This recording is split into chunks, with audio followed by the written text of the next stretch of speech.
All right, I'm ready if you're ready.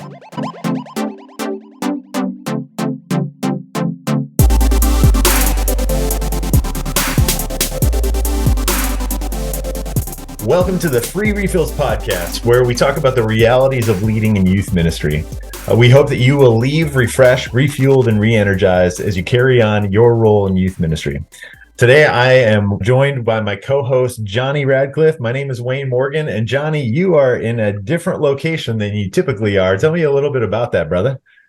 Yes, I am, Wayne. As I look around here, I am currently in Harvey Cedars, New Jersey, the Wow. conference center. Wayne, you've been here before. It's a lovely I place, have. isn't it?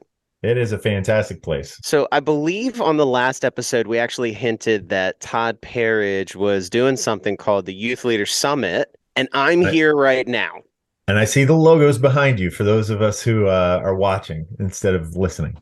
Yes, this is going to be frustrating for those people. They're going to be like, I need the video. I need to see it. And I tell you what, you're really missing out because the backdrop is impeccable.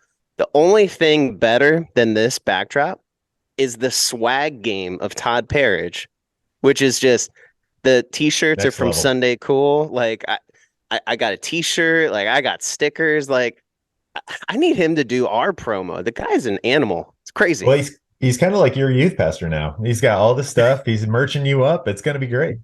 I know, exactly. Yeah, I want to walk out of here with a water bottle and a cinch bag, and I just haven't seen where those are yet. I'm sure they're like behind this banner or something. I don't know. All right, so Wayne, I have a bone to pick. Yeah, go for it. All right, this is a safe place, right? Like it is a safe place. Okay, transparency. We have all of our friends listening. I mean, Now, trust makes a team go. So it does. And if I don't speak my truth, I think it's going to eat me up inside. Our last episode, I introduced to the world's favorite game called Drippy Nims. Yes, you did. And then the editors cut out like most of the game. What? And the worst part is, Wayne, the worst part is that they only left the parts where you were doing really well. Oh man. Yeah, no, and that's not how the story goes. Okay. The world needs to know that your Drippy Nims game is not so drippy. Well, I will have to confer with the editors, but I do think there's a possibility that we could get a little bit into this episode. I think I could probably make that happen, but we don't want to see me dying on the vine, so like maybe we'll do highlights. Is that a good compromise for us? I mean, as much as we love seeing you squirm, I guess. All right, I accept your offer. We can just run the highlight reel, and then we'll jump into the meat of what we're here for a topic that, oh boy, it's kind of a heavier podcast today. I'm not going to lie. But it's definitely worthwhile. But before we get to that, let's bring some levity with the highlight reel of Wayne on Drippy Nims. Here we go. It is another single letter. The letter is G. G? Like, what's up, G? Like, yo, G. Yo, G? Yes. I'm going to say gangster because everybody thinks they're a gangster, but they're not. So that's where I'm going. Gangster. I'm going to give you the credit. Yes, this is a throwback reference to the early days where it's like G/friend. You'd be like, you my G. This is a long one. You got to keep up. Okay. All right. IYK. Well, if you know, you know. Nah. Yeah. If you do know, you do know. All right. We're going to move on quickly from that one. Now we move to number 7. FWB. So I'll just let my mind do what it does, like 4 wind buttons. I don't know what that means, but that's what just popped into my head. So close. You got to think a little more scandalous. Bus. I don't even know. 4-wheel bussing. I don't know. A four-wheel bussing. Yeah. 4-wheel bussing. Yeah. Let's go with that. A 4-wheel bussing because nobody uses 4-wheel drive anymore. We don't like to drive. We're just going to go 4-wheel bussing. That's how we roll. It's actually friends with benefits. Oh yeah, that's definitely weirder. Yes, I told you it get more difficult. All right, so here we go. 5 of 7. Number 8. IGL. going to go with I got Lamborghini I because got I don't care Lamborghini. about my grades. And so There you let's just go. see what you got. Well, this is actually for in-game life. Oh, right. Yeah. So I definitely wouldn't know that. Sorry, Yeah. gamers. We love Yeah. you. It's I okay. just, It's probably like Minecraft, right? I I, think number 9. TFW. 1,000 foot win. So 1,000 foot crutch throwbacks. No idea, man. No idea. That feeling when. That feeling when Wayne keeps getting them wrong. It's All right. This last one. There's no chance you're getting this one. gonna be a So doozy. I I'm just just have going to this say feeling. if you get it wrong, then you are 5 for 5. That means you are only 50% cool. And that's good in some places. Like for my sermons, 50% being all right. Hey, I take that. So OTP. off track precipitation. I don't have any idea, man. You go to those nautical terms real quickly. It's actually one true pairing. Oh, what is that about? I don't know. I've never heard it in my life. I What? think it's the idea of like you and like coffee would be Your in like true Wawa for love? me. My Wawa is my OTP. Okay. Like Okay. that's all I So got. You were 5 of 10, which is not terrible and is probably indicative that you're not Gen Z hanging out on true. TikTok all day. Yeah, that is definitely a space where I'm not at. Thanks for making me feel like I'm excessively old. Now I'll have to go do some research on this generation. Who knew that the Gen Z was so much different than us? The more you know. Thank you, Wayne. Thank you for bringing that back. I did a lot of work into that game, and I just like seeing my work rewarded. That's all. Well, to be fair, last month there was an extended period of time, and we wanted to get to the podcast, much like we're trying to do right now. So, as much fun as it was, I struggled for an extended period of time last time. Love it. So, hey, without further ado, let's jump into that interview to hear Kristi Mays. Well, ladies and gentlemen, it is my privilege to bring to you Kristi Mays of Godley, Texas. No lie, the town is called Godley. So go figure. Kristi, can you tell us your background, just what you do for a living? Absolutely. I've been in education for 23 years. I'm a teacher and a coach. I've been blessed in the places I've been with. I coach alongside my husband. So maybe there's some marital issues there. I don't know.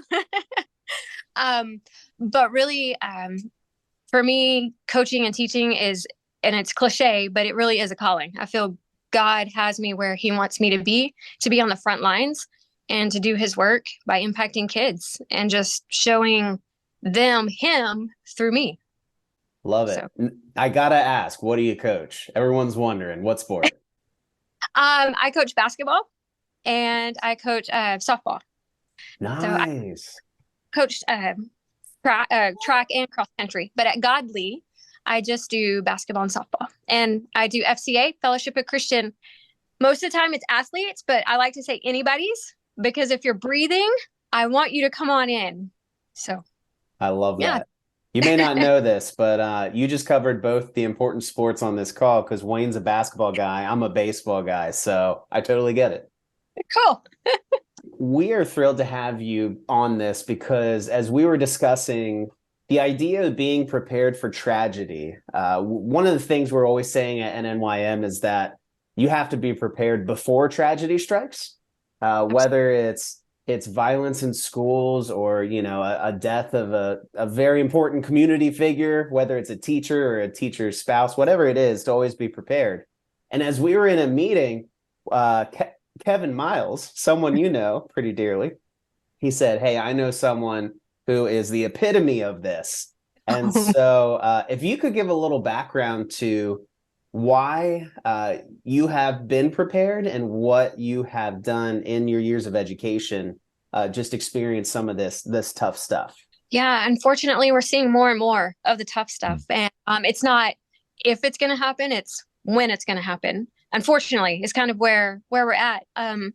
So my experience, I had a player who was very near and dear to my heart. We did have a special relationship. she made the unfortunate choice to commit suicide. She had just graduated high school. 2 days, she committed suicide 2 days prior to actually leaving for college. She was, a lot of people think of people who are in that state of mind as being, dark, depressed, isolated. And this girl was not. She was the total opposite. So it really shook our community. Our kids, she was an athlete. She was a multi-sport athlete. She was National Junior Honor Society. She was in the top 10. Everybody loved her, but yet she was fighting some demons that nobody saw. And so, when that happened, my husband and I, we were both her softball coaches. I also coached her basketball. We were not in town. And our kids started calling us, parents. Hey, where are you? Where are you? Where are you? Because there was nobody there to surround the kids with love and for them to talk to and pray with. And so we got there within the hour. When we pulled up to the school, we had probably about 40 kids in the parking lot waiting on us. So we weren't prepared as to what we were going to be facing throughout the next, few weeks and then, months. So it was rough. It was tough, and we learned on the fly. And so since then, having a group of ministers, an alliance, a team put together, who are like-minded and, ready to handle those types of challenges, I think is crucial, pivotal, especially in today's time. And it doesn't just have to be the ministers, but, even community members, whoever wants to come in. But for our kids, it was helpful because in Stephenville, we had a great group of ministers who worked alongside of us FCA-wise. Kevin was pivotal in that. That's kind of a little bit of our background with it. So, and the kids, funneling questions like, and even as an adult, I struggled with, Coach, is she going to go to heaven? Ooh, And right. yeah. And so we're praying with these kids. These kids are coming to our home because they just needed to talk. Because a lot of times too, unfortunately in society, there's not a strong parental background there to help them through these things. And, these kids are asking me things and I'm reaching out to ministers and I'm going, hey guys, I need help. I don't know how to answer this stuff. The more prepared we are, the better it's going to be for the kids and the community in general. I live in the state of Pennsylvania. And so in order for someone to go be requested to come to the school, to be an official part of the school, there's trainings, there's certifications, there's things that they have to go through ahead of time in order for those type of official partnerships to happen. I'm wondering if you guys have something similar. And then the other thing is, if those pastors don't have those partnerships, what when you talk about reaching out and building relationships, what does that mean? Because I know every youth pastor that just heard what you're talking about, their heart hurt, they would want to go and help. But if they've been on the other side of these encounters, they try to make the phone call and the person on the other end is really busy. They have no time to return a pastor's phone call. So what are some of the steps that you would recommend for ministers to become prepared in situations like this? First and foremost, in my experience, I think we've been blessed in our situation because I had a connection with our ministers' outreach. Mm-hmm. And so a lot of times, if you can find somebody within the school system who maybe isn't like an administrator, because, those guys are busy, but if there's somebody who's going to lead like FCA or Young Life or Exchangettes, maybe that could be your liaison into the school. Our ministers in Stephenville, where Kevin is, they had a background check. It was paperwork. And that was really they could come speak and they could come into our schools and, lunch with the kids if they needed to. And the same thing here with Godly. We've just made those connections as far as through my role in FCA. So for those youth ministers listening, reach out. It's not always what you know, it's who you know. So find somebody within the system. When we were at Godly, our ministers didn't really know each other. So yeah. I've set ministers, almost alliance type thing where we meet and we plan different things. So it's a community. It's not, this church is doing this and this church is, and people get their feelings hurt. No, we are one body. We are Christ, right? And that's what we're called to do. And so all those labels, denominations, whatever you want to call them, are laid down. And, we've just created a support group that way. I love that. And what you described is honestly one of the, I don't know any other to say this. It's kind of the networking utopia where it's not just networks coming together from churches or youth pastors. It's the churches interlinking with the schools, interlinking with the parachurch, like Fellowship of Christian Anybody's. I like that. They should really start changing that. That's good. Yeah. But what you just described is that the best way to serve this school during this crisis is to have all of them working in conjunction and before tragedy strikes. And it almost feels like you guys nothing prepares you for these things. So No. I'm not going to state that. But I'm going to say it sounds like you all were at a certain advantage than a place where it's not as well networked. Would you say so? I would think so. I would say so. Yeah. We were really blessed in that we had a group in place who could minister to the kids. And, in times like this, it's just about being present, just down and being present and just being, I don't know, supportive in any way that you can. And again, like you said, administrators, when you talked about them not answering the phone or giving the minister a call back, again, I think it's really crucial to go ahead and set that group up before. So, because they're dealing with, bringing in counselors and all that kind of stuff. If you've got somebody that you can go ahead and network through, I just feel like that's really important. On the organizational side of the networking, as you organize every year, do you set up a regular time where you can reconnect with the school officials, or where you can do like a little bit of training together, or is it more informal? No, actually, I work well with my principal, and so I'll go to him and say, "Hey, I'm meeting with the ministers today. Is there anything that you guys need? Is there anything we need to talk about? Do you want to come with?" Sometimes he'll come with. He's awesome. And my superintendent's really good. But then it's just about, I guess just having that, again, it goes back to that person, that middleman. I probably annoy our ministers a lot because I'm always texting. I'm always like, "Hey, can we get together?" Hey, but our kids know who our ministers are, too, when they're on campus. So that's pretty cool.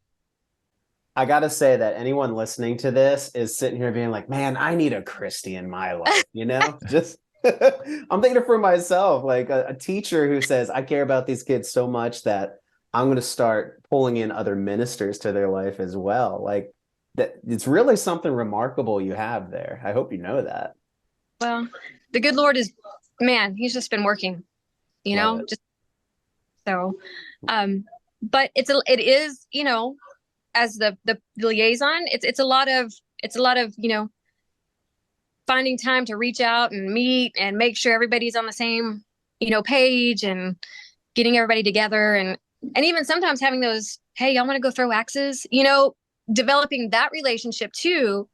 And like bringing our kids in, our FCA kids in, and praying over those ministers, because you guys know as well as I do that you're pouring from your cup all the time. And a lot of times those youth ministers aren't getting poured back into, so it's kind of depleting. Yeah. So it's cool that our kids can go and pray over them and hopefully lift them up as well. Kristi, one of the things that we're seeing across the country is more and more volunteer-led youth ministries, people who are in your position, bivocational, who are doing youth ministry work. And so for somebody who is bivocational, who kind of sees this need in their area, their community, on that networking side, you're speaking from experience, you're speaking from a few years in.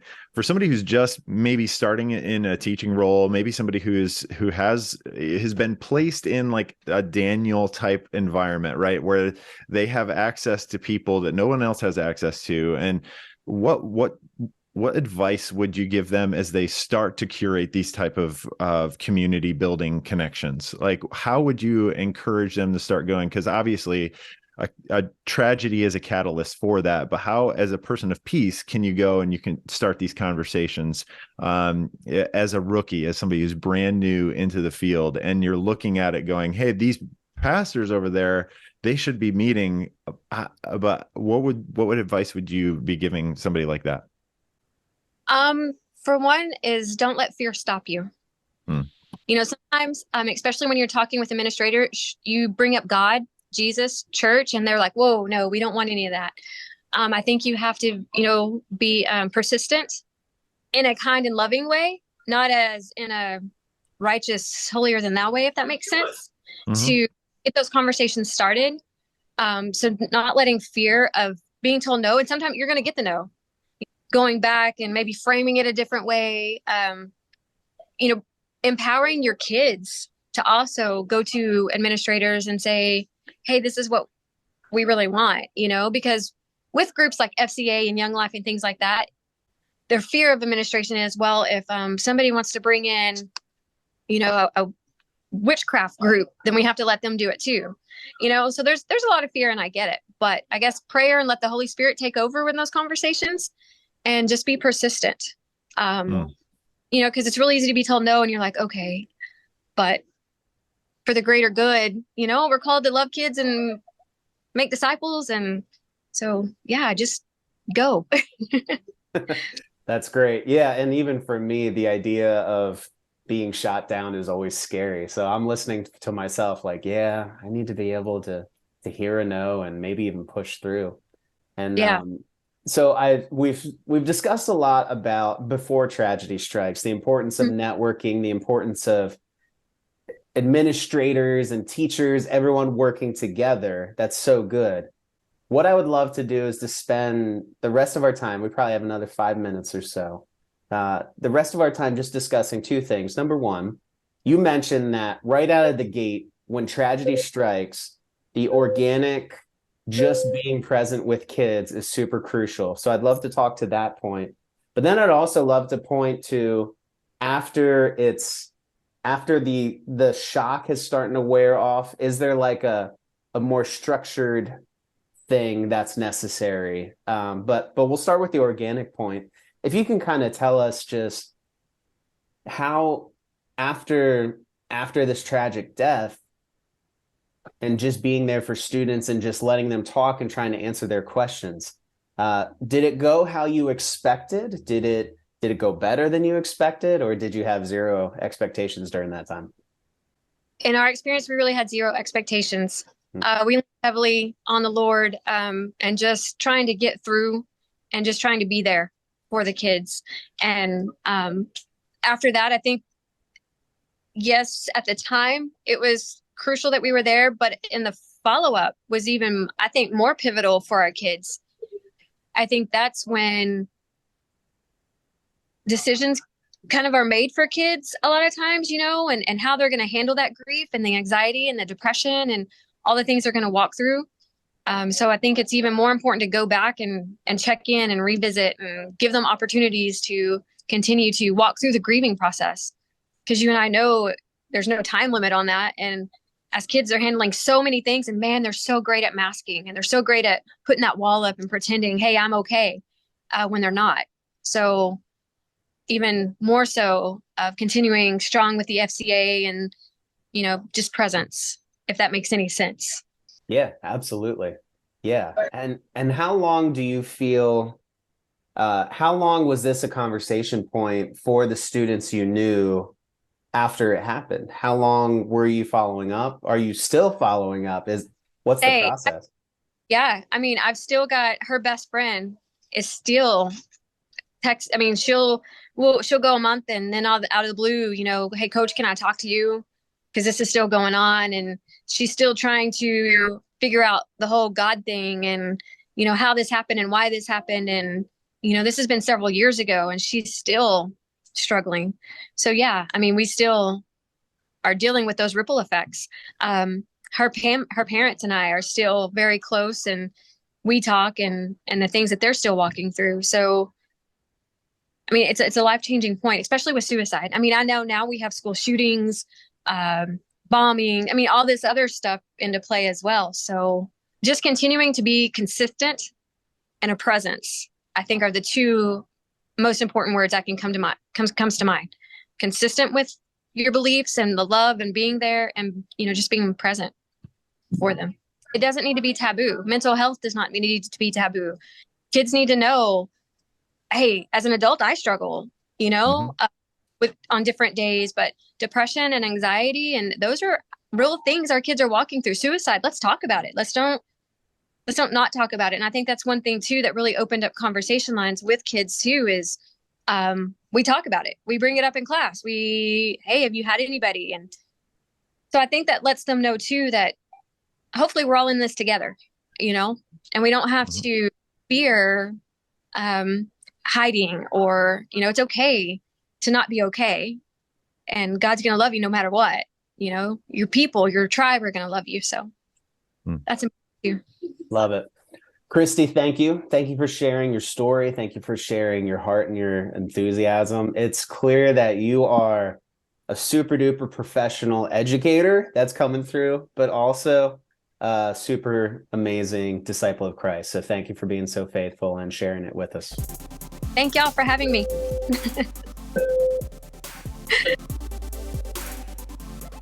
All right, Johnny, like I said, Dripping Hymns were amazing, but this content was a little bit more of what probably our audience is looking for in the world of youth ministry. So what were some of the things that you took away from this conversation?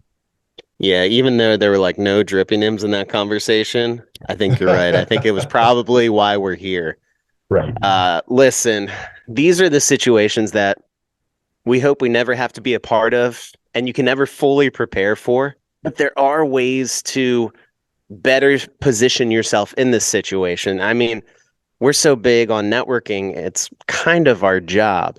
Right. And the thing that came up time and time again is the fact that they were networking before the tragedy struck, and they were better prepared for it. Like, it's just one of these natural things that flows out of it. And that's why we got to work together. We've got to talk to administrators, and we got to be on their radar before this kind of stuff hits. It should be a catalyst for you to network, because in this world you will have trouble, right? Jesus said that. So like, we shouldn't just network just to do cool events. We should be aware that if something bad happens, we want to be able to build a strong enough connection with people. And some communities actually have like response plans, so you can be involved in that, but not when the tragedies happen. You have to do that ahead of time. So she's definitely, just a really good example of a byproduct of networking and the good that can happen out of it, even in the middle of craziness. Exactly. And it's just a reminder for those who are very church centric. Some people are parachurch leaders on this, so you kind of have an advantage in this area. But when it comes to the church centric people, man, use the teachers in your midst. Holy cow. What an underutilized resource. And this is a perfect example of when it actually works and when it overlaps, and it's so good. So that was one thing. And as we were talking about this conversation, I kind of had the thought process of on-campus ministry versus off-campus. So for example, if something strikes like that, every area of the country is so different. In my area, it's very hard to offer yourself as a resource just because there's so much skepticism and they tend to keep pastors out. Yep. So I'm listening to it from that lens, and I can hear some voices say, yeah, but there's no way that they would let me on campus to do this, or, I wouldn't be able to do this, this or that. And I just say, you know what? Fine. Set something up off campus. Yeah. And you got to use your connections of teams who are involved, for sure. You can't just, do it out of the blue, but don't just give up because the school's not calling you on campus. It's one of those things where sometimes we give up too much. And in fact, her point where she said, don't let fear stop you, I was just like, yes, that's so good. Like, even at myself, the idea that approaching an administrator can be a little scary. They're going to question your motives. What if they think I'm, just trying to steal students and this and that? And her advice was to just keep pushing through, keep showing up. Yep. And the more, it's what you said. This is the thing we always talk about in these circles at NNYM. The more you do on the front end, the more you build that trust, the more likely you're actually invited in during a tragedy. And it's amazing how each school handles some of these trauma experiences. For example, I worked with one school, and they were expressly told not to have a conversation about it in a classroom. They were allowed to go out to the guidance counselor. So who went out to the guidance counselor? No one, right? And so yeah, it's great to have like a conversation at a coffee shop. After school at somebody's house, offer a space at the church, maybe somebody will take you up on it depending on the type of situation. But if it all depends on how the school has their trauma response set up. And so sometimes, yeah, they'll allow youth pastors to come on the campus and walk along in the hallways. But, more and more, I've seen, just like what you're talking about, they'll handle it with the people that they trust. And then once it's over, they kind of forget about it. And so there's also that extended care that we as church and we as networkers can care for students who are walking through this, and the community as they're walking through trauma.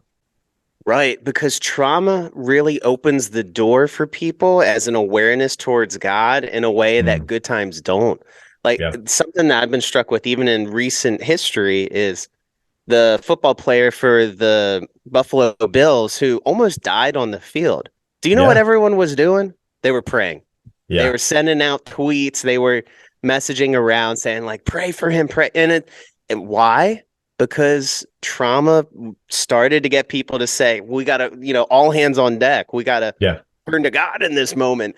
And it's the same thing in a local trauma where there are going to be people who are more open to it. For example, there'll be students who would never come to your youth group or your church just because, but if their whole class is hurting over the loss of another teen, I bet they will. And Yeah. that could just be an open door that God allows you to be there in a shepherding moment to be able to help. You can't undersell people's openness to receive whenever there's trauma.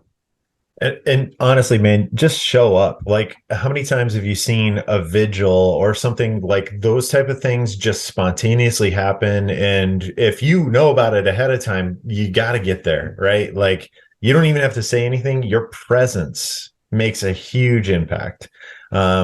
Because in really traumatic situations, it is you're not going to have a full conversation about the gospel, right? That's just an awkward spot for that. You may have, God might open the door for it, but just show up and care for people in the middle of their pain. Because later on, people will be like, hey, I saw you were there. Did you know so-and-so? No, I was there for one of my students who's really close.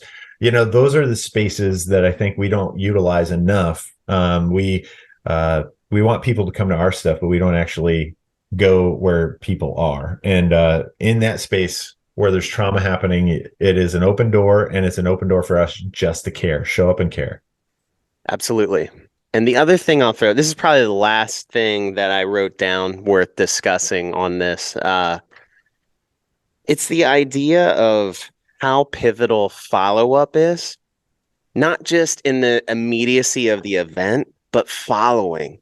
Yeah. Because whenever a traumatic event like this happens, people go numb, people don't know what they're feeling, and then it hits them later. And then there are layers of grief and just waves of grief.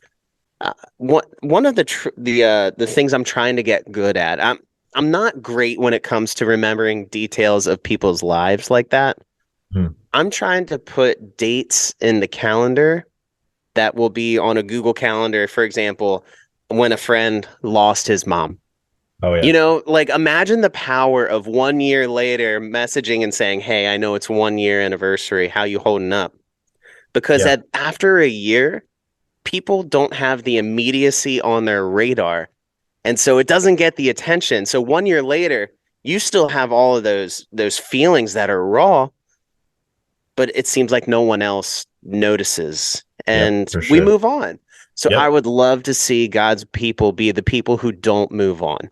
So whether you're putting that date in your calendar as like a yearly reminder, but then another thing, set reminders in your phone to follow up with specific people who are most damaged by whatever happened. Right. Because, man, when you're supposed to care about a kid is when they're in front of you. Every Yeah. kid knows, hey, I'm at youth group. It's your job to minister to me. Cool. So it's great that you ask them and check up on them. But the power of a text message when you're not supposed to be thinking of them, it's so huge. Imagine that kid feeling lonely, feeling these big questions of life and God, and feeling everything written in Ecclesiastes at a young age, all of the frailty of life. And then that text comes through because you're walking with the Spirit and God's tapping you on the shoulder saying, hey, text this teen, saying, hey, checking in. This was a tough situation. How are you processing things? Yeah. That'd be so monumental.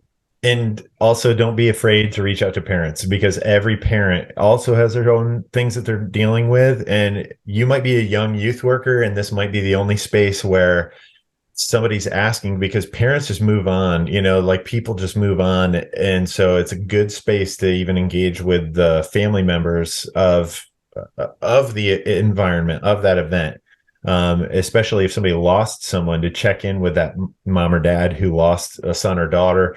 Those are very powerful moments and spaces to be able to show care and concern in the middle of trauma. So love it. Yeah, I don't know about you, but my big takeaway is to rethink how I'm building trust with leaders in the schools on the front end, how I'm getting outside the church walls and connecting with the community. I need some time to process on that and apply it in my own life. So this was super helpful. Thank you, Kristi Mays, for sharing your story and for just being by nature an amazing person. Yeah. And if you also have some ideas or tips or tricks, let us know. If you've processed through this before, our world is a broken place, and we would like to have those conversations on the podcast. And so you can email us at podcast@nnym.org.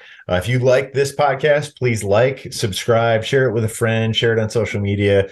We want to help equip the youth workers of the United States to network better, so that we can make more of an impact for the gospel. So we will see you next time on the Free Refills podcast. And until then, make sure you're getting together with other youth workers in your community.